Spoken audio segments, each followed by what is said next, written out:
So here's the next problem I want you to look at, and I want you to think about how does this problem look different from the one that we just solved? 23 times 31. And even up until this point, it's definitely something that is different. Think for just a second.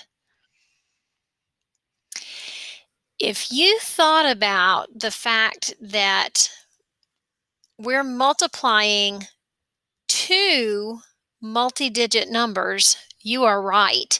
We have always only multiplied a multi-digit number by a single digit number.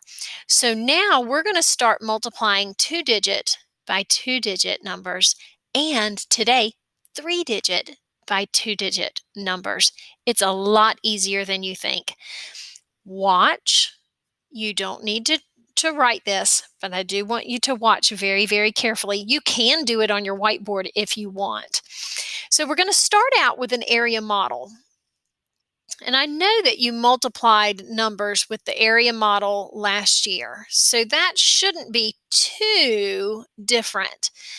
I'm going to put the standard algorithm here.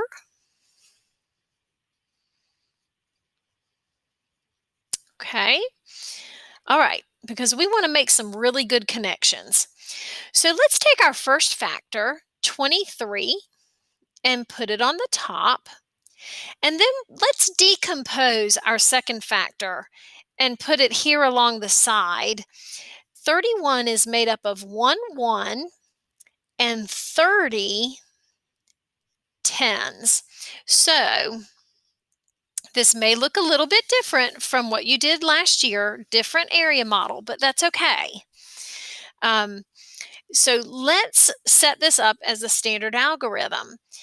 Girls and boys, these have the same amount of digits, okay? So it does not matter which factor we put on the top. I'm just going to put 23 times 31, and we are ready to go. All right, so the first thing I'm going to do is 1 times 23, and that is 23. You guessed it. Come over here to the standard algorithm. When we're solving using the standard algorithm, we're going to ignore this number on the bottom in the tens place. We're just going to pretend like it's not there. And what we want to do is say this number in the ones place on the bottom first. And we're going to say 1 times 3 is 3. And then 1 times 2 is, or really it's 1 times 20 is 20. We put a 2 in the tens place. So we can see that this partial product here matches that partial product in our standard algorithm. Okay?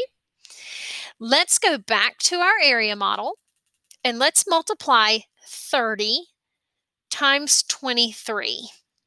Well, if you remember a couple days ago, actually it was last week, where we knew that 30 is really 3 times 10.